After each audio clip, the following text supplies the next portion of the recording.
Quando A Paixão de Cristo chegou aos cinemas, muitos imaginaram se tratar de apenas mais uma representação dramática da história de Jesus. Algo que se encaixaria na tradição dos filmes religiosos, comovente para os fiéis e talvez interessante para os curiosos. No entanto, desde os primeiros minutos de projeção, ficava evidente que aquilo ultrapassava os limites de um filme convencional. Havia uma força crua, quase espiritual, que atravessava a tela e mergulhava o espectador em algo visceral, desconfortável e ao mesmo tempo magnetizante. O que muitos não sabiam e ainda hoje desconhecem é que por trás das câmeras a atmosfera era tão densa quanto aquilo que se via na tela. Os relatos dos bastidores vão além de meras dificuldades técnicas ou desafios logísticos. Membros da equipe falam de uma sensação constante de inquietação, de presenças estranhas, de sussurros que não vinham de lugar algum, de fenômenos sem explicação. Havia dias em que o ambiente no set se tornava tão pesado que alguns técnicos pediam para sair mais cedo. Um ator foi atingido por um raio, outro se machucou gravemente durante as gravações. Para os mais céticos, meras coincidências. Para os envolvidos, havia algo sagrado e perigoso sendo tocado ali. Tudo isso talvez faça mais sentido quando se entende a mente por trás do projeto. Mel Gibson não era apenas um diretor talentoso em busca de uma obra provocadora. Ele estava atravessando um período escuro de sua vida, mergulhado em crises existenciais, dominado por vícios e pensamentos autodestrutivos. Gibson chegou a um ponto de ruptura. Foi nesse lugar de escuridão que ele teve uma espécie de despertar espiritual. Clamou a Deus por redenção. E segundo ele próprio relata, a ideia do filme surgiu como uma resposta direta a esse clamor. O projeto, então, se tornou mais que um trabalho artístico. Virou uma missão, uma entrega espiritual, um tipo de penitência. Ele queria retratar não a imagem romantizada de Jesus, mas sim o sofrimento mais cru, o martírio mais brutal, a dor mais real que alguém poderia suportar. Isso não era apenas uma decisão estética, era um reflexo direto da dor interna que ele carregava e da salvação que acreditava ter encontrado. Essa entrega pessoal ao projeto era tão intensa que afetava a todos ao redor. Havia algo no olhar de Mel durante as filmagens que fazia com que a equipe entendesse que aquilo não era apenas um trabalho. Era quase uma cerimônia. Em busca de autenticidade, Mel Gibson foi além do que qualquer grande estúdio estaria disposto a permitir.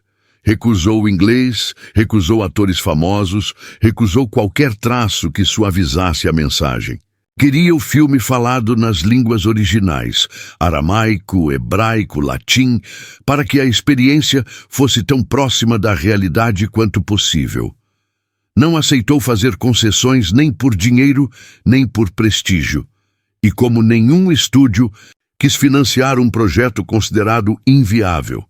Ele tomou uma decisão corajosa e radical. Colocou sua própria fortuna em risco. Investiu 30 milhões de dólares do próprio bolso para produzir o filme e mais 15 milhões para divulgá-lo. Foi um salto no escuro, uma aposta total, mas que não foi motivada por ambição financeira. Ele estava obedecendo a algo que considerava maior que ele mesmo, um chamado, uma convicção inabalável. A crítica ficou dividida, mas o impacto popular foi inegável. Pessoas saíam das salas em silêncio, algumas chorando, outras perturbadas, muitas tocadas de um modo que não conseguiam explicar. Porque, no fundo, o que se viu na tela não foi apenas um filme, foi o reflexo de uma alma tentando se reconciliar com o sagrado. E talvez por isso, ainda hoje, ele permaneça tão vivo e tão envolto em mistério. Jim Caviezel não foi apenas escolhido para interpretar Jesus. Ele foi chamado para viver algo que ultrapassava a atuação comum. Quando Mel Gibson decidiu colocá-lo nesse papel, sabia exatamente o que estava fazendo. Ele queria alguém que se entregasse de corpo e alma, que estivesse disposto a encarar as consequências espirituais, emocionais e físicas de dar vida a um dos personagens mais sagrados da história. Jim, um homem de fé profunda, aceitou o desafio sem hesitar. Mel o advertiu de que sua carreira em Hollywood jamais seria a mesma. Jim respondeu com serenidade e convicção: todos temos que carregar nossas cruzes. Esse não era apenas um papel, era uma missão. A escolha por locações reais, como as paisagens austeras de Matera, na Itália, e a busca obsessiva por autenticidade, criaram uma atmosfera única, onde a linha entre o real e o simbólico começou a desaparecer. À medida que as filmagens avançavam, algo no ambiente começou a mudar. Havia uma sensação persistente de que forças invisíveis rondavam o set. O clima parecia responder às cenas mais intensas. Dias ensolarados viravam em minutos um espetáculo, de trovões e ventos gelados, como se a própria natureza se manifestasse. Durante uma das sequências mais impactantes, no alto do Gólgota, um raio caiu diretamente sobre Jim Caviezel. Ele sobreviveu, mas sofreu lesões graves e passou por cirurgias no coração. Pouco depois, outro raio atingiu o assistente de direção e não era a primeira vez. Para muitos presentes, não se tratava de coincidência, mas de algo maior. Era como se uma presença espiritual estivesse acompanhando cada cena, cada suspiro, cada lágrima. O sofrimento de Jim ultrapassou o que se espera de um ator em qualquer produção. Ele não apenas interpretou a dor, ele a sentiu na pele. Durante a brutal cena da flagelação, ele foi acertado de verdade, e as cicatrizes não eram cenográficas. Ao carregar a cruz, machucou gravemente o ombro. Em outras cenas, o frio extremo o levou à hipotermia e seu corpo ficou coberto de hematomas reais. Alguns dos gritos que ouvimos no filme são seus, autênticos, não atuados. O simbolismo do papel era perturbador. Jim Caviezel tinha as mesmas iniciais de Jesus Cristo, JC, e também estava com 30 anos, a mesma idade da crucificação. Tudo parecia predestinado. Ao final das filmagens, ele não saiu ileso. Sua alma estava marcada. Foi uma transformação profunda, dolorosa, mas para ele, necessária.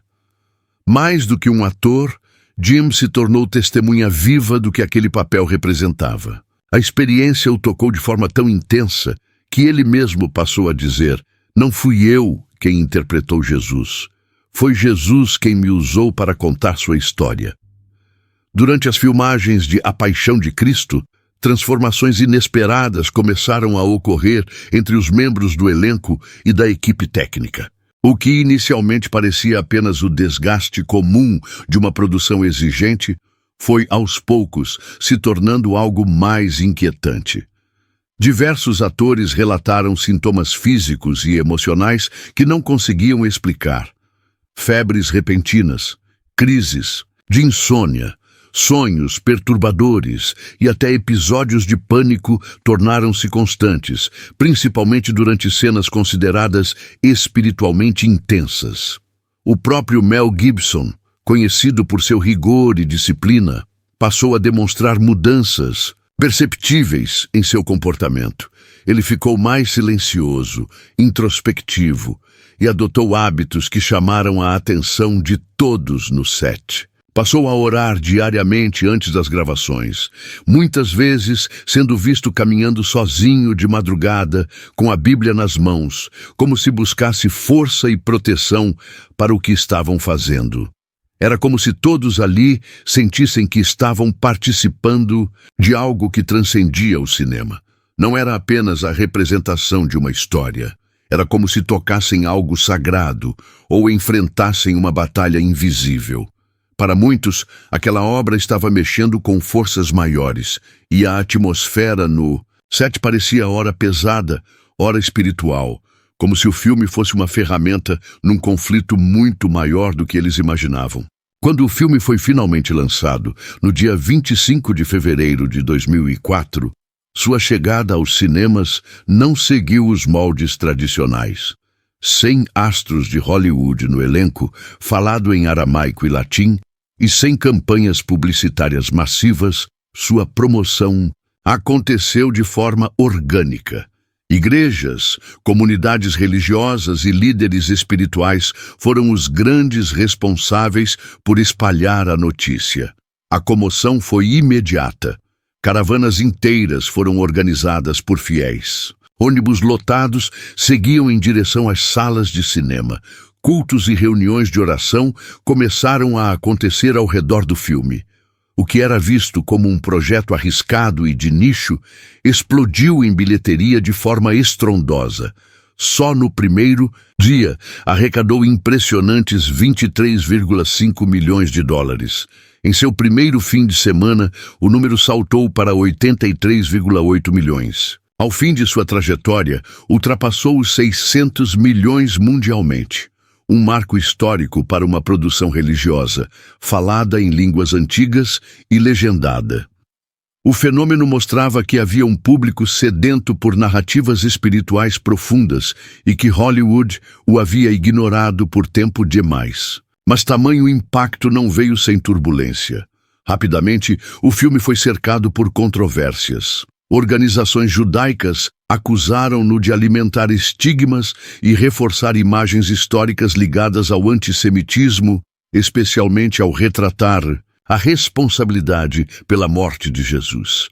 Críticos do cinema o classificaram como uma obra exageradamente violenta. A famosa cena da flagelação de Cristo foi descrita como insuportável. E, de fato, em diversas salas de cinema, pessoas desmaiaram ou vomitaram diante da brutalidade das imagens. Roger Ebert, respeitado crítico norte-americano, declarou: "É o filme mais violento que já vi." Muitos espectadores afirmaram sair emocionalmente esgotados, como se tivessem atravessado uma provação. Diante das críticas, Mel Gibson escolheu o silêncio. Não tentou se justificar, nem suavizar as interpretações. Preferiu deixar que o filme falasse por si, como se soubesse que qualquer explicação seria menor do que a experiência intensa que a obra provocava. Mesmo com todos os debates e resistências, a paixão de Cristo se consolidou como um marco espiritual e cultural. Em muitas comunidades ao redor do mundo, foi utilizado como ferramenta evangelística, servindo de ponte para conversas profundas sobre fé, sacrifício e redenção.